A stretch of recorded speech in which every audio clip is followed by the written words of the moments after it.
Hola, buenas tardes, buenos días o buenas noches, dependiendo de cuándo nos estén viendo. En esta tarde tenemos al doctor Jared Martínez Coronado. Él es médico dermatólogo y nos va a hablar el tema de lepra. Nuestro invitado de hoy es egresado de la Universidad Autónoma de Coahuila. Posteriormente hizo medicina interna en la Universidad Nacional Autónoma de México y una especialidad en dermatología por la Universidad Autónoma de San Luis Potosí. Actualmente tiene una clínica, es el director de Skin Hospital en Saltillo y Piedras Negras, Coahuila. Además es profesor de dermatología en la Universidad Autónoma de Coahuila, en la Universidad Autónoma de Durango y en el Instituto de Estudios Superiores de Chiapas. Doctor Jared, bienvenido, buenas tardes, ¿Qué adelante. tal? ¿Qué tal, Gaby? Buenas tardes. Me da mucho gusto que poder estar aquí y pues compartiendo uno de los temas que más me gusta, que es lepra, de la especialidad. Y pues sin más, vamos a comenzar diciendo que la introducción sobre lepra. Recordemos que lepra pertenece a las micobacterias y aquí pongo un esquema de la pared en general de todas las micobacterias. Ahorita no estoy hablando específicamente nada más de lepra, sino de todas ellas solamente para ejemplificar la complejidad de la membrana de la pared celular que se presenta a este tipo de bacterias. Y vemos aquí cómo, a diferencia de otro tipo de bacterias, pues tienen ciertas estructuras, peptidoglucanos, arabinogalactanos, liporabinomananos y ácidos micólicos, los cuales le confieren una pared muy gruesa, y esto favorece dos cosas. Número uno, que estas bacterias tengan una reproducción muy lenta o más lenta que el resto de bacterias. Y número dos, les genera cierto ácido alcohol resistencia que no les favorezca que se puedan pigmentar o teñir con el gram, sino que tengan que tener una tinción especial para que puedan ser identificadas.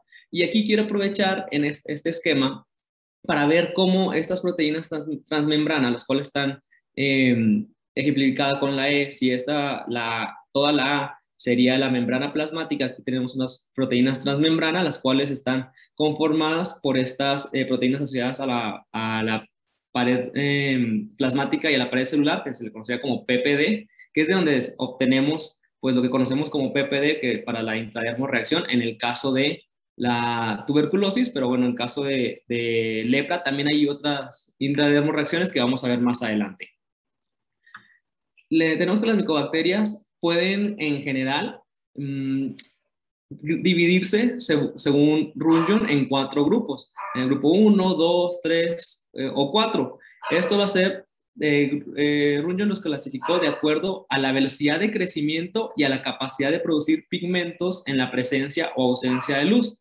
Sin embargo, a pesar de que hay estos cuatro grupos, hay un grupo que se llama grupo no clasificado. Dentro de estos grupos no clasificados, por lo tanto hay cinco, aparte de los cuatro, hay el no clasificado. Y quiero comentar que el lepra, precisamente junto con tuberculosis, pertenece junto con estos a los no clasificados por Runyon, los cuales son patógenos estrictos. Sí, dentro de los demás grupos de micobacterias, pues están Kansasi, están, por ejemplo, en el grupo uno de los que pudieran tener mayor relevancia. En el grupo 3 está Avium intracelular, está Ulcerans, está en el grupo 4 Abscessus, Chelonia fortitum, que también pudieran tener cierta relevancia clínica. Pero lepra está aquí en el no clasificado por Runyon.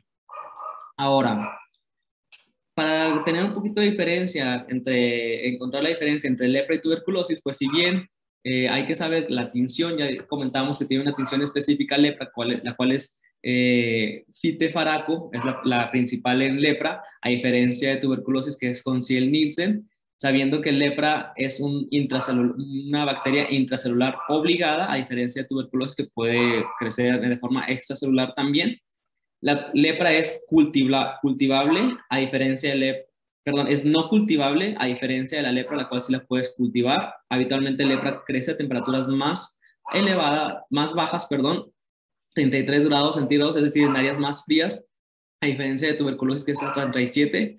También la fisiopatología o la forma de transmitirse ya está bien establecida, que en tuberculosis es por gotitas de flush, a diferencia de la lepra, que probablemente sí puede ser a través nasal o al cantar, etcétera. La forma de infección cutánea es muy frecuente en lepra, de hecho es la clásica forma de presentación en una dermatosis, a diferencia de tuberculosis que ocupa la piel el cuarto o quinto lugar en ser afectado después de pulmón, ganglios, etc. Ahora, también saber que ambas, las similitudes que ambas son curables o tratables, por eso la importancia de conocer esta enfermedad y poderla identificar a tiempo, porque ambas pueden llegar a tener, con un adecuado tratamiento, pues pueden llegar a tener una buena calidad de vida. Sabiendo que si la ventaja de lepra, que si no llega a ser tratada, pues es una enfermedad crónica cuya mortalidad, pues no es tan elevada, a diferencia de tuberculosis, la cual sí en el mundo ocupa una gran, sí tiene alta mortalidad. Sabiendo también que la vacuna para ambas, la BCG puede tener cierta protección, recordando por el PPD ahí la proteína transmembrana que ya comentamos anteriormente.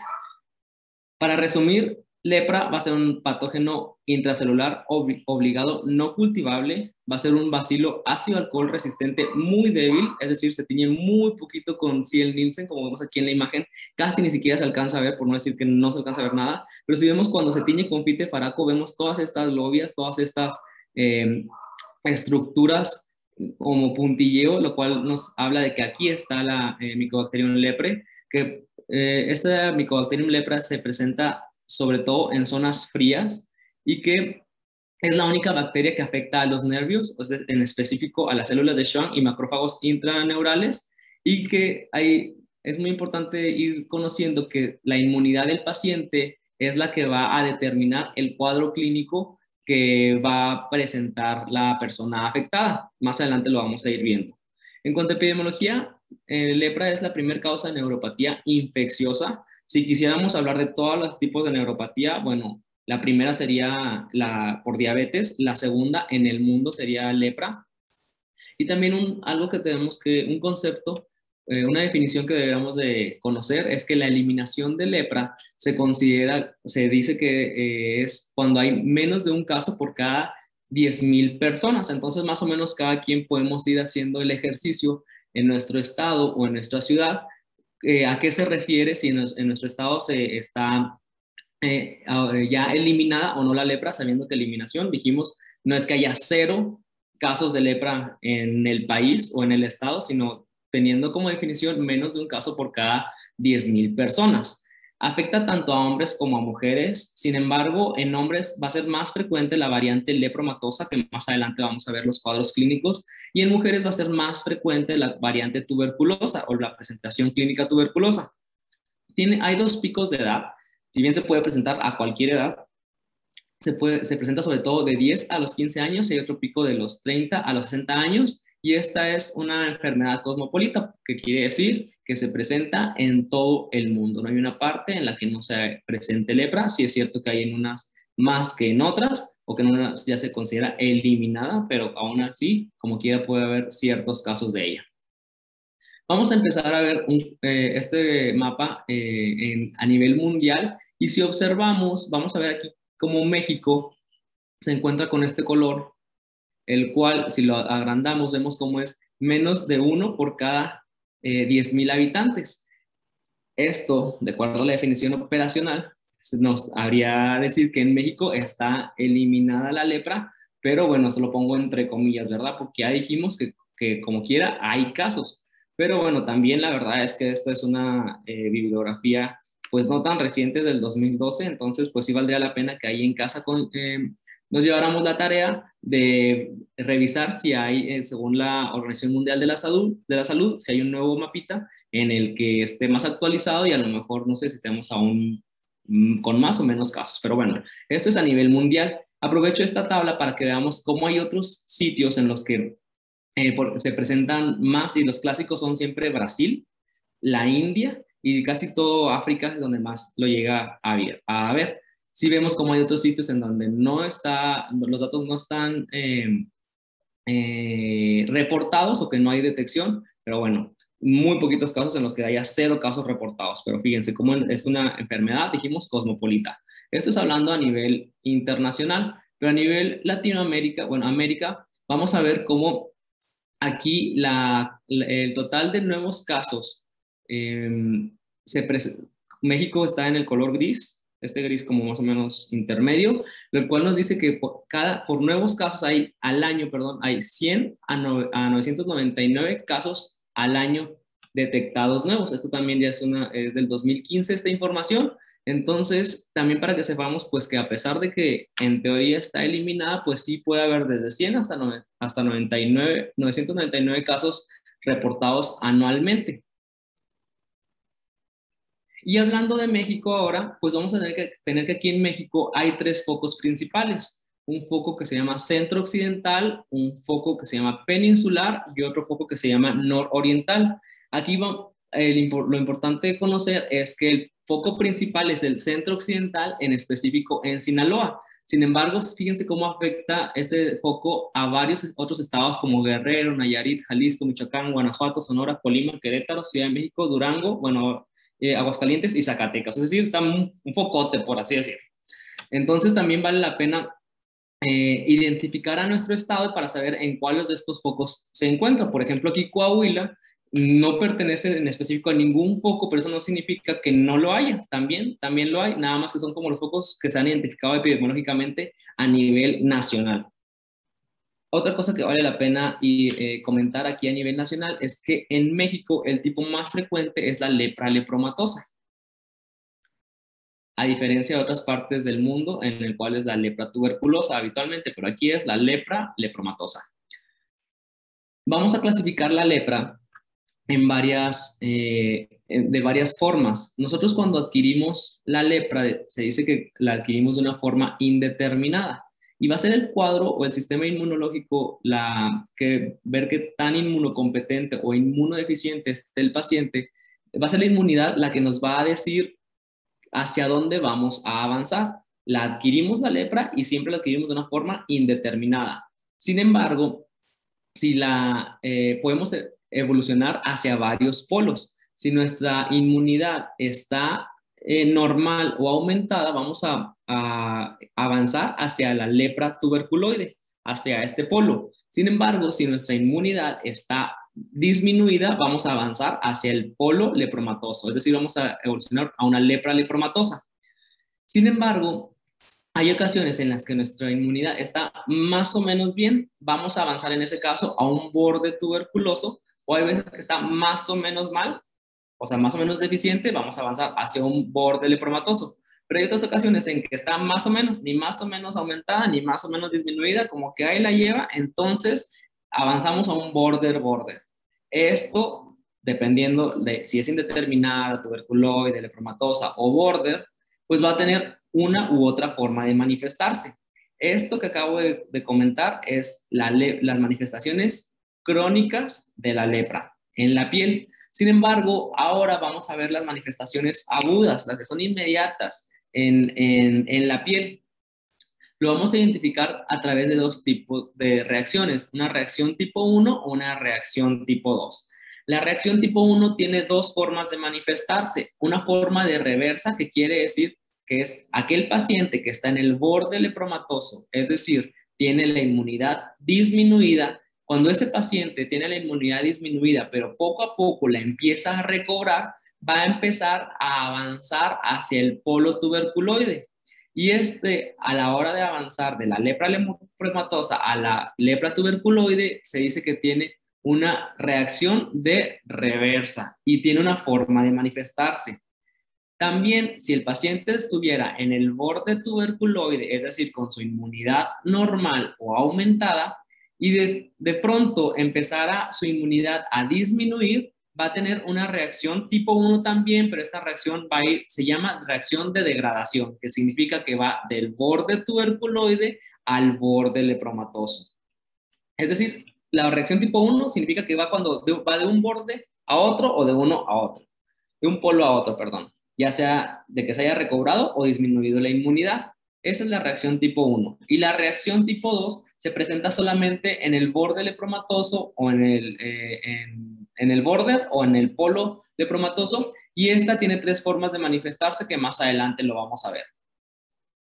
La vía de transmisión de la lepra es a través de secreción nasal de pacientes multivacilíferos, es decir, Aquellos pacientes, los que tienen múltiples bacilos, pues son aquellos los que tienen su inmunidad disminuida, por lo tanto tienen muchos bacilos. Estos pacientes son los que más van a transmitir la enfermedad y es a través de un contacto directo muy estrecho. Por eso quiero poner la imagen de este paciente, el cual es su mamá o su abuelita, la verdad es que no lo sé, pero tiene un contacto estrecho con su nieto, con su hijo, y a la hora de este contacto estrecho y a lo largo de muchos años es que esta otra persona también lo va a adquirir. Es por eso la importancia de que nosotros a la hora de detectar o diagnosticar un paciente, pues hagamos el estudio a los contactos, que generalmente son los de casa, los que pueden llegar a presentar la enfermedad. No vamos a ir a hacer un cerco hasta la señora de la tienda, o sea, a Horrera, con quien estuvo ahí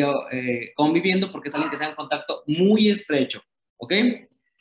Sí es cierto que ocasionalmente pudiera ser, o sea, estudios lo han dicho, lo han dejado en entrever, pero la verdad es que es muy poco, esto nada más pongan en un asterisco porque salió en un artículo en el que ellos hicieron un corte de una biopsia. Vemos aquí cómo está la epidermis, vemos cómo aquí está la epidermis y debajo está la dermis y debajo está la dermis, y vemos cómo tienen múltiples, este es un fitefaraco, el cual tiene múltiples globias, o sea, estos bacilos, y se están eliminando a través de la epidermis. Entonces, por eso ellos en este artículo postularon que si se está eliminando, o sea, justo encontraron ahí donde se está eliminando el bacilo y postularon que quizá pudiera haber también transmisión cutánea, pero la verdad es que lo que se ha observado es que es más bien de secreción nasal. El reservorio es el humano. Se ha visto que los armadillos de 9 bandas también pueden funcionar como un reservorio y recientemente artículos, algunas ardillas y no sé qué, pero total, los humanos somos los que la portamos. Y el tiempo de incubación se ha reportado, o sea, lo habitual es desde 5 meses hasta 30 años.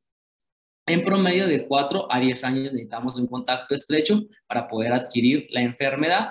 Y como ya les comentaba, va a ser la inmunidad del paciente la que va a decir si la forma de presentación de la enfermedad. Si nuestra inmunidad celular está normal o elevada, pues vamos a avanzar, dijimos, vamos a presentar la forma tuberculosa.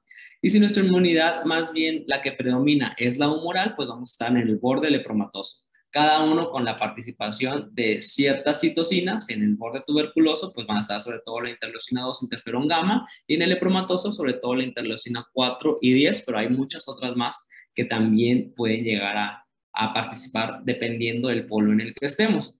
Aquí en cuanto a la inmunopatogenia, vamos a comentar que el borde tuberculoso habitualmente los HLA que predominan es el DR2 y el DR3, y en el borde lepromatoso sobre todo es el DQ1 y MT1. En ambos va a haber, bueno, este va a ser un patrón de citocinas distinto, como ya lo comentamos ahorita, por estos HLA que estamos comentando, estos que se encuentran en el complejo mayor de histocompatibilidad, y vamos a tener que en ambos van a generar una degeneración en el nervio.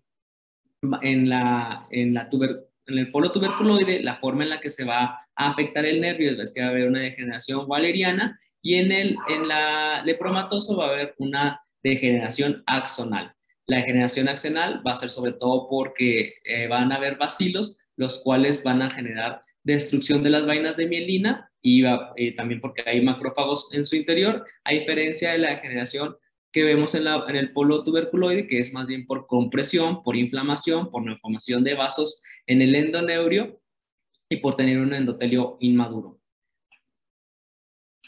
Dijimos que la inmunidad celular en el polo tuberculoide está normal o aumentada. Es por eso que si nosotros a los pacientes en el borde tuberculoide le hacemos una intradermorreacción, en estos pacientes sí va a estar positivo, porque si tienen su inmunidad está normal aumentada de tal forma que pueden reaccionar contra la proteína que le estamos colocando en la piel, y por lo tanto aquí, a diferencia de la tuberculosis que se le conoce como PPD, aquí la reacción se llama Mitsuda, por lo tanto va a ser un Mitsuda positivo. Si nosotros tomamos una muestra de piel, una biopsia, y la teñimos en la histopatología, vamos a observar que va a haber granulomas. Como nuestra inmunidad está normal o aumentada, pues van a estar ahí todos los macrófagos, las células gigantes multinucleadas, los neutrófilos, los linfocitos, rodeando al sitio donde se adquirió la infección. Eso va a generar un granuloma no caseificante, a diferencia de tuberculosis, que es caseificante, y este granuloma pues va a contener la enfermedad y por lo tanto va a combatir a los bacilos. Por lo tanto aquí no se van a ver bacilos, no va a ser tan bacilífero.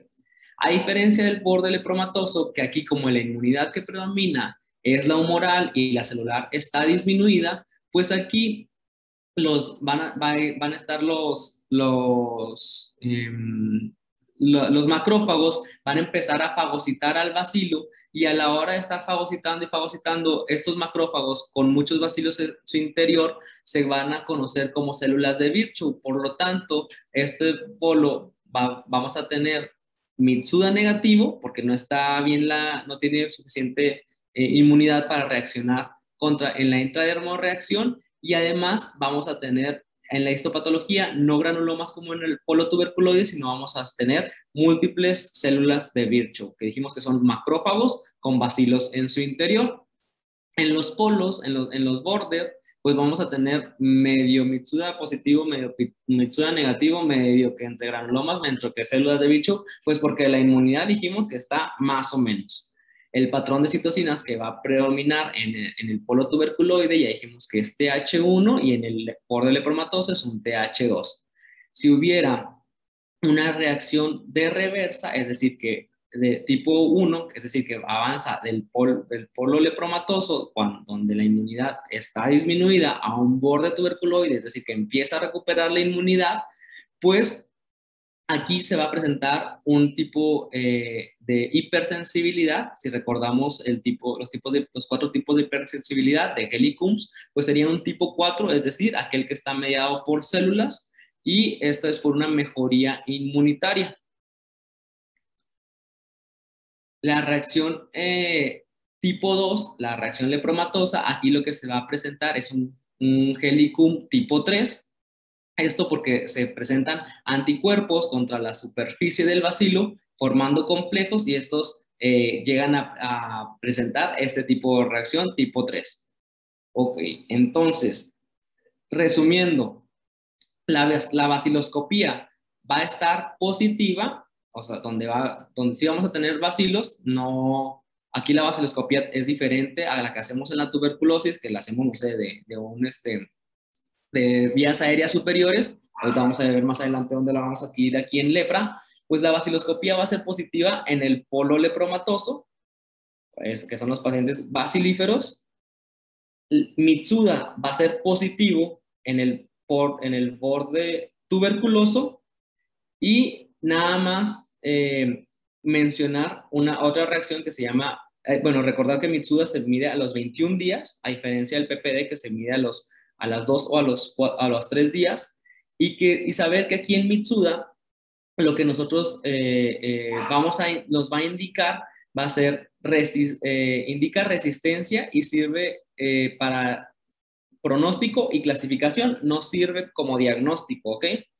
Entonces, nada más para conocer cuál es la utilidad del Mitsuda.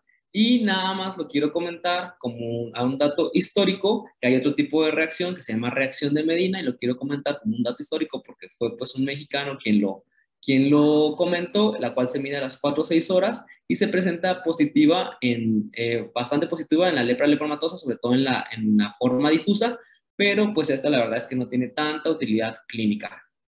Hay otro tipo de reacción que se llama reacción de la histamina. Normalmente cuando a nosotros nos ponen un poco de histamina como si fuera debajo de nuestra piel, vamos a tener un eritema inicial, después va a haber mayor eritema, que significa un eritema reflejo, y después se presenta una roncha. Si tuviéramos lepra, este eritema reflejo estaría abolido. Sí tendríamos el inicial y la roncha, pero no el eritema reflejo.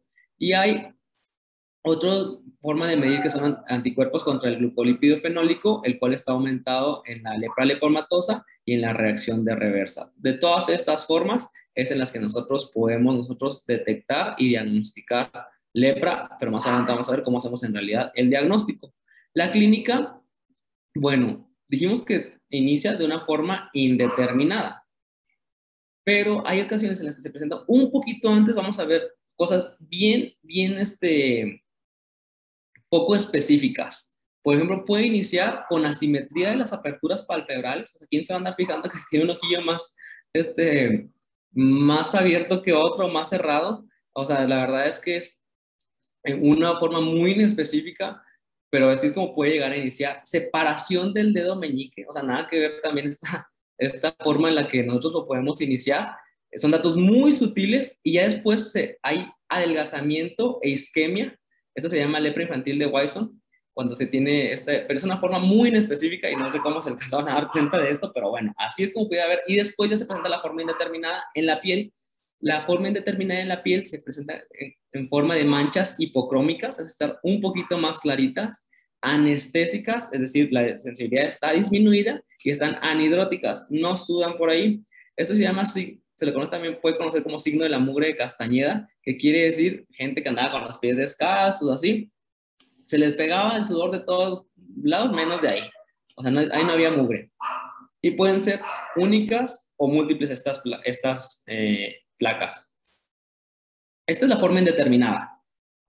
Posteriormente, si avanza al polo tuberculoide, es decir, si su inmunidad está normal, pacientes paucibacilares que tienen pocos bacilos, no infectante, por lo mismo que no hay bacilos, que sobre todo se presenta en mujeres y en extremos de la vida, se van a ver como nódulos únicos o múltiples, duros, eritematosos, o pueden estar también hipopigmentados. Estos nódulos van a empezar a confluir, van a empezar a juntarse y van a formar una placa anular infiltrada, o está media dura, puede tener un poquito de escama, y habitualmente puede tener atrofia, es decir, adelgazamiento en la parte central. Puede estar hipo o anestésica, la evolución es crónica, es decir, tarda mucho en desarrollarse, y vamos a ver acá. Y cuando se presenta en la forma, cuando la inmunidad del paciente está disminuida de la forma indeterminada, avanza a la forma lepromatosa, y aquí en la forma lepromatosa va a ser, dijimos ya, multibacilar, porque no hay inmunidad, por lo tanto los bacilos están elevados. Esta es la forma infectante, porque el paciente tiene muchos bacilos y se presenta sobre todo en hombres. Esta forma lepromatosa tiene dos formas de manifestarse, una forma nodular y una forma difusa. La forma difusa en México pertenece al 10 al 15% en México. La forma nodular también se inicia en forma de manchas, después placas, nódulos, y llega a ulcerarse. Estos manchas, placas y nódulos pueden ser eritematosos o hipocrómicos y se presentan en ciertas áreas muy características: supraciliar, interciliar, o sea, en la glabela, mejillas, nariz, hélix. Sí es cierto que puede estar en tronco, glúteos o extremidades flexoras, y esto en general nos da una facies leonina. La forma difusa tiene dos fases, una fase que se llama suculenta o de luna llena, y una fase que se le llama atrófica. ¿Qué quiere decir? Esta fase suculenta o de luna llena, como se empieza a edematizar un poquito la piel, un poquito la cara, pues está la piel muy lisita, muy lisita, y hasta se ve brillosita, turgente.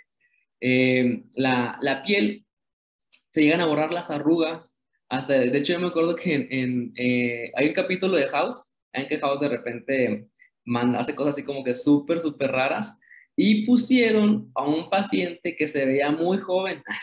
Este paciente se veía muy joven, entonces decía, ay, y ese era el dato, hace cuánto que el dato clínico, que a House le prendió el foco para saber que era lepra, que porque supuestamente estaba medio turgente y le borró las arrugas, como que rejuveneció, y dijo, esta es lepra. Y dije, ay, por favor, o sea, no manches ese dato. Pero sí, la verdad es que sí es cierto, o sea, sí, bueno, sí está descrito, pues, que la piel está más suavecita, más turgente, más lisa. Ahora, además, posteriormente se va acompañando disminución del vello, pestañas, de cejas, es decir, hay madarosis, hay atrofia, telangiectasias, Y esto ya, la piel se va adelgazando y va avanzando ahora de una fase suculenta a una fase atrófica. Puede haber parestesias de manos y de pies, y aquí se puede llegar a presentar nariz sencilla de montar.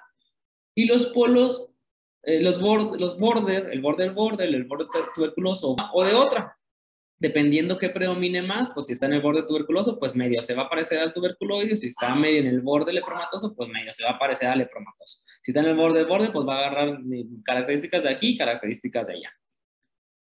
Hay una forma de presentarse en México que dicen que el paciente desde un principio avanza avanza la forma difusa. Es decir, no pasa por la indeterminada, no, de inicio, vámonos, abre con una lepra lepromatosa difusa. Esta se le conoce como una lepra pluriprimaria bonita. Estas son las manifestaciones crónicas. Las manifestaciones agudas que vamos a ver a continuación es la reacción de reversa tipo 1, en el cual un paciente tiene ya sus lesiones que acabamos de comentar de forma crónica, y de repente aparecen nuevas lesiones, nódulos estos nódulos están eritematosos, están infiltrados, se llegan a ulcerar y a haber necrosis, sobre todo en la cara y el tronco, y tienen neuritis grave, edema distal, síntomas generales como fiebre, astenia y mialgias. Y la verdad es que es el tipo 1 o el tipo 2, perdón, la lesión de reversa o de degradación se presentan de forma muy similar. Es casi imposible saberlo de forma clínica, sino más bien aquí es conociendo el antecedente. Si el paciente estaba en el borde lepromatoso, pues significa que está teniendo una reacción de reversa. Si estaba en el tuberculoide, pues está ahora teniendo una reacción de degradación, es decir, se está yendo para el lepromatoso. Y la reacción leprosa, la tipo 2, la que dijimos que nada más se presentaba en el borde lepromatoso o en el polo lepromatoso, pues tiene 3 formas de manifestarse: eritema nodoso, eritema multiforme o eritema necrosante. El eritema nodoso es la forma más frecuente de presentarse en la reacción tipo 2. Si recordamos, el eritema nodoso son nudosidades. Nudosidades se define como una mácula palpable, es decir, está ahí infiltrado, hay inflamación en el tejido celular subcutáneo. Por lo tanto, en la piel solamente se alcanza a ver eritema, pero si nosotros palpamos esa lesión, nosotros alcanzamos a delimitar bien en dónde está la induración. Es una induración como subcutánea, eritematosa y dolorosa. Habitualmente, el eritema nodoso se presenta sobre todo en regiones pretibiales. Sin embargo, si se llega a presentar en otros sitios, por ejemplo, si se presenta no en regiones pretibiales, sino en los chamorros, el eritema nodoso, si se presenta en los chamorros, pues vamos a pensar en tuberculosis. Si se presenta en otras partes, como por ejemplo en la cintura para arriba, hay que descartar lepra hasta no demostrar lo contrario, casi creo. Es un sitio de un eritema nodoso que se sale de la región pretibial. Otra forma es eritema multiforme, que afecta palmas y plantas con esta célula con lesiones en diana, y el otro es eritema necrosante, que también se le conoce como célula de Lucio, y estos sobre todo se presentan en casos difusos. Este eritema necrosante se acompaña de hemorragia, lesiones hemorrágicas, hay como una vasculitis, vamos a decirlo así, en piel, y que empieza sobre todo en las piernas, y que si va subiendo, es decir, pues empieza en chamorros, muslos, puede llegar al abdomen y puede generar también lesiones en intestinos delgado, en grueso, en órganos internos, y pues se va a manifestar, por ejemplo, el de House que les decía, se presentó con esta lepra lepromatosa difusa, con la facies esta turgente, y aparte empezó a tener sangrado rectal. Entonces dijo, pues ya tiene un fenómeno de Lucio, supuestamente, y ya sí hicieron el diagnóstico. Bueno, aquí está ahora en imágenes. Lepra indeterminada, dijimos que se presenta como máculas hipocrómicas mal definidas. Vemos estas máculas hipocrómicas mal definidas, máculas hipocrómicas mal definidas, máculas hipocrómicas mal definidas, máculas hipocrómicas mal definidas. Sin embargo, hay otra causa mucho más frecuente de máculas hipocrómicas mal definidas. No se vayan luego con esa finta. Y lo clásico es pitiriasis alba, la pitiriasis alba, recordando que se presenta es una manifestación de dermatitis atópica. Entonces, tampoco no es que veamos una mácula hipocrómica, sí, seguro es lepra indeterminada. No, o sea, hay muchas otras cosas más que lo pueden presentar, sobre todo dermatitis atópica. Eso es lo primero que hay que pensar.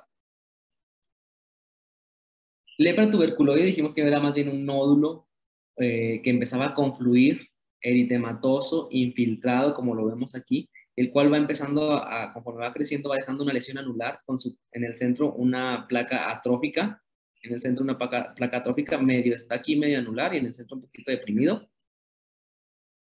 La lepra dimorfa o interpolar, es decir, los border están muy, pues que en el borde tuberculoso, pues sí medio la placa anular, pero no tan eritematosa, ahí como por ejemplo, vemos estas placas infiltradas eritematosas.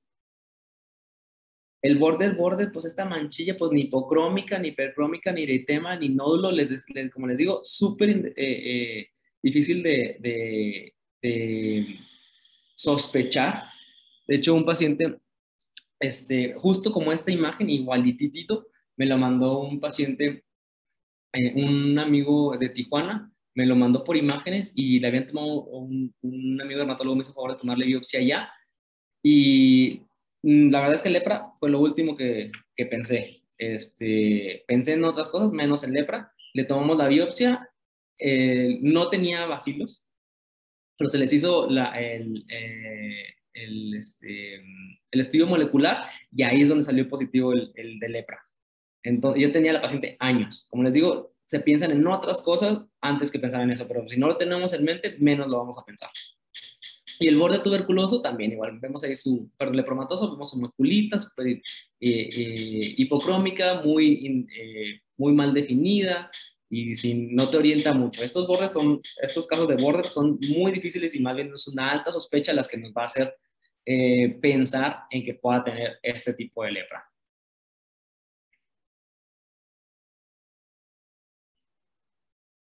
Vemos aquí cómo se empieza a hacer media atrófica el hélix.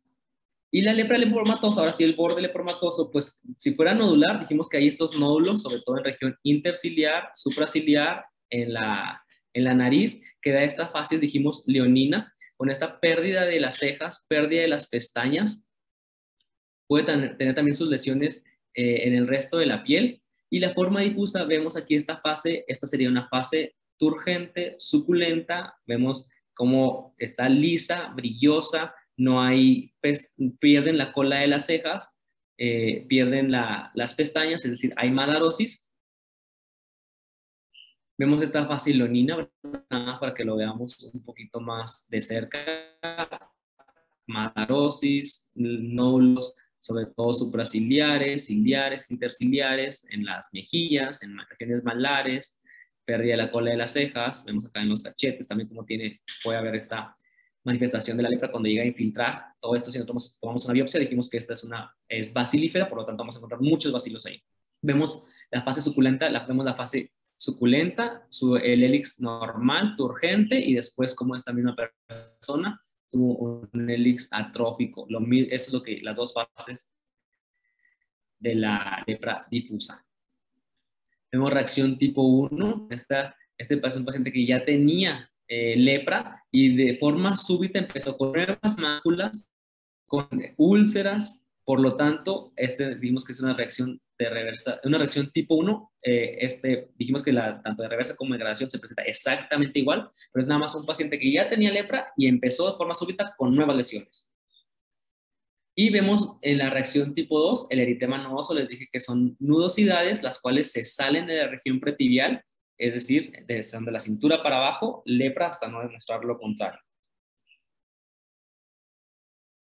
En la reacción tipo 2 dijimos fenómeno de Lucio, eritema necrosante. Vemos cómo se va necrosando, empezamos por los pies y va subiendo, y es el que les dije que en House llegó hasta los órganos internos y empezó a tener hematoquesia. Otros órganos también están afectados, por ejemplo los anexos, cejas, pestañas y vello, ya dijimos que se empiezan a caer, mucosas, empieza a haber rinitis, epistaxis y obstrucción del tabique cartilaginoso de la nariz, por lo tanto hay una nariz en silla de montar. Los ojos se describen como ojos de niño, como que brillositos.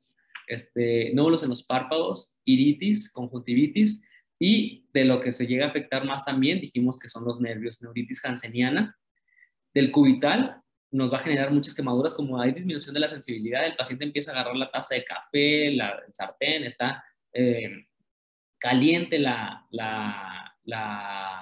el instrumento que estamos haciendo y ni o se tienen cortaduras, no se alcanzan a percibir y llegan a tener quemaduras o lesiones. Atrofia muscular distal, mano en predicador y luego mano en garra, donde también el plexo braquial se llega a afectar.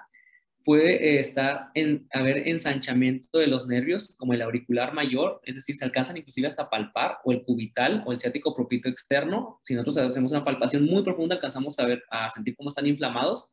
Puede haber, estos son los principales. Vemos aquí cómo en este paciente hubo pérdida de las cejas, pérdida de las pestañas. Estos pacientes con las lesiones en las manos por la quemadura. Vemos como inclusive ya tiene catarata acá u ojo rojo y ojo rojo. Y acá vemos la nariz en silla de montar por la pérdida del tabique cartilaginoso de la nariz. El diagnóstico lo vamos a hacer a través de 3 formas: de baciloscopía, de intradermorreacción y de la prueba de la histamina. En cuanto a la baciloscopía, la vamos a tomar de la mucosa nasal, la podemos tomar también del lóbulo de la oreja o de lesiones cutáneas o de ganglios. Lo vamos a teñir sobre todo de Fite-Faraco, no tanto de Ziel-Nielsen, y vamos a medir el índice bacteriológico según la OMS de 1 a 4 cruces, y también el índice morfológico, que quiere decir el porcentaje de bacilos íntegros, de 0 a 20, de 20 a 50, de 50 a 75, 75 a 100. Y va a ser positiva en el borde lepromatoso y en los bordes, y negativa en el borde tuberculoso y en las indeterminadas. De esta forma vamos a hacer el diagnóstico a través de la baciloscopía. Podemos hacer intradermorreacción. Ya dijimos que hay varios tipos de intradermorreacciones. Una que se mide, ya les había comentado la reacción de Mitsuda, que indica resistencia, clasificación y pronóstico. Les había dicho de la de Medina, que no tiene ya actualmente función, pero hay otra tercera que se llama reacción de Fernández, que se mide en las 24 horas, 48 horas, que es sensible, pero tiene reacción cruzada contra otras micobacterias, pero no tiene valor práctico. Prácticamente la única que va a funcionar va a ser la Mitsuda. Positivo en aquellos bordes en las que la inmunidad está normal, por lo tanto va a ser positiva en el borde tuberculoso, y negativa en el lepromatoso. Y la reacción de la histamina, que es para casos indeterminados, es cuando nos es útil, se aplica 0.001% de histamina y se pincha. Y en la piel sana dijimos que tiene la triple respuesta, la que se llama triple respuesta de Lewis, pero que en piel enferma no hay eritema reflejo por daño neural. Diagnóstico entonces lo podemos hacer también con pruebas, por ejemplo, las pruebas serológicas para sífilis dan reacción cruzada con lepra, pruebas de inmunistoquímica que detectan la inflamación y bacilos de nervios, que se detectan anticuerpos contra la proteína S100, pruebas serológicas para detectar Mycobacterium con PCR o anticuerpos contra glucolípido fenólico de Mycobacterium leprae o PGL1, que son positivos en el multivacilar. Nosotros al paciente este que les comento de mi amigo que me mandó paciente de Tijuana, le tuvimos en la biopsia, no salía nada, y fue hasta que se le hizo la PCR cuando se detectó el DNA. Microscopía electrónica también puede hacer, pero sobre todo del nervio, en el cual se ve desmineralización en las lepras lepromatosa. Aquí está cómo se hace la baciloscopía en la piel. Dijimos que pues sí, a lo mejor en la baciloscopía en tuberculosis será en el sistema respiratorio, pero aquí nosotros lo tenemos que hacer en el lóbulo de la oreja. Nosotros pinchamos, la verdad es que aquí nosotros hacemos hay una pinza especial y todo, pero bueno, pues hacemos como una mexicanada. Nosotros lo que hacemos es que pinchamos, nada más que aquí le pones una sonda de Nelaton o una sonda Foley para que no le pones un pedacito de caucho para que no pince así directamente con el metal, porque si no la verdad es que es muy traumática. Entonces le pones un pedacito que recubra esta partecita del portagujas con la sonda de Nelaton, como les decía, o la sonda Foley, y ya que está recubierta esta pinza, ahora sí la pinchas. Presionas fuerte y ahora pinchas aquí el lóbulo de la oreja y debe salir linfa. Si sale sangre está mal y no va a servir, tiene que salir linfa, por eso está aquí transparente, ¿ok? Y ahora sí le haces la baciloscopía y ahora sí vamos a hacer a teñirlo con fitefaraco y vamos a hacer ahora sí el índice bacteriológico y todo lo demás. En la histopatología, en el borde tuberculoso, vemos cómo hay en la H y E, vamos a ver nódulos, estos granulomas.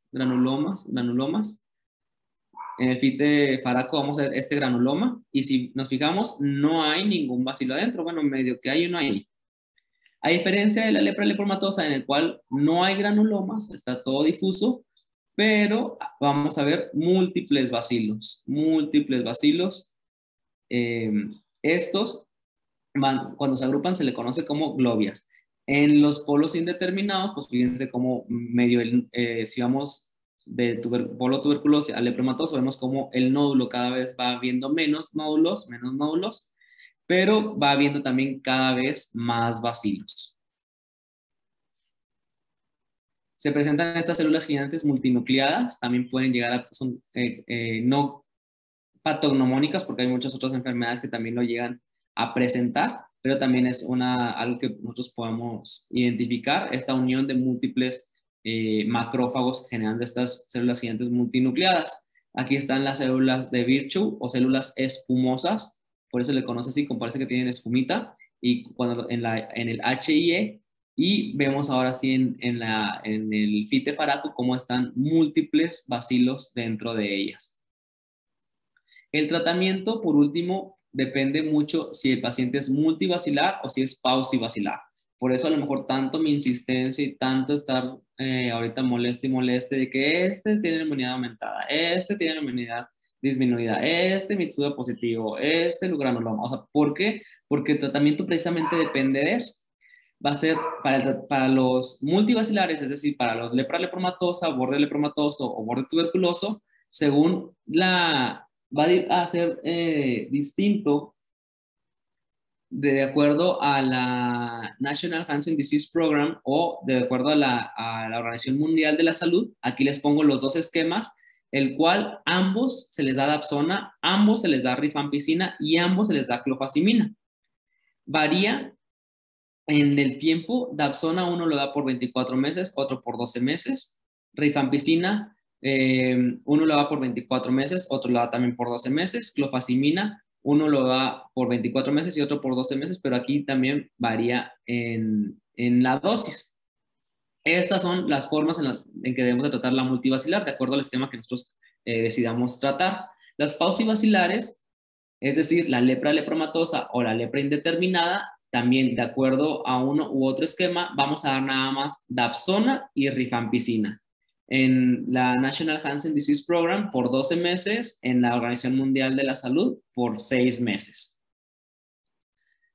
Si hay alternativas, por ejemplo, podemos utilizar ofloxacino, minoxiclina, rifapentina, moxifloxacino, podemos utilizar clofazimina, pero estas son solamente alternativas. Primero hay que tratar de dar estas, las que acabo de comentar primero. Se pueden utilizar para la reacción leprosa tipo 2 talidomida, 100 a 200 miligramos al día. De hecho, este es el tratamiento de elección y se deben de utilizar esteroides, sobre todo por el daño nervioso que hay en este tipo de reacciones. Cuando hay daño neural, se prefiere acompañar de esteroides. Recordando que estos medicamentos pueden tener ciertos efectos adversos, los cuales hay que monitorizar. Por ejemplo, la Dapsona hay que monitorizar con una ABH, ya que puede generar pues metemoglobinemia, puede haber anemia hemolítica, puede haber intolerancia gástrica, hepatotoxicidad, neuropatía periférica. Puede también haber en la clofazimina, recordar que genera una pigmentación cutánea como media gris café en una alta proporción de pacientes, hasta un 75 o 100% de los pacientes. Puede haber resequedad, puede haber eritrodermia, reacciones acneiformes, obstrucción intestinal, cirrosis corneal, puede haber retinopatía.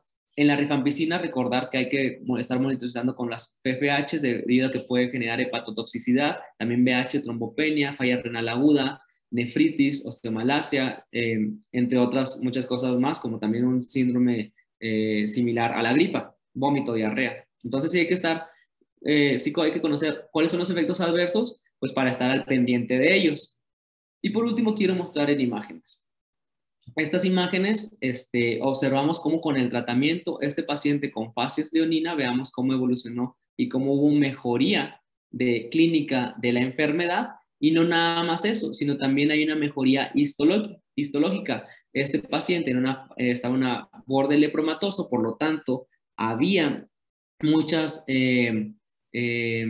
bacilos en la biopsia, y conforme fue mejorando con el tratamiento, vemos cómo llega a disminuir la cantidad de bacilos. Y aquí llama la atención el cual la cura es una cura clínica. Sin embargo, la cura histológica es difícil de llegar a ella. Vemos como aún después de 6 años de tratamiento, este paciente aún tenía aquí un bacilo.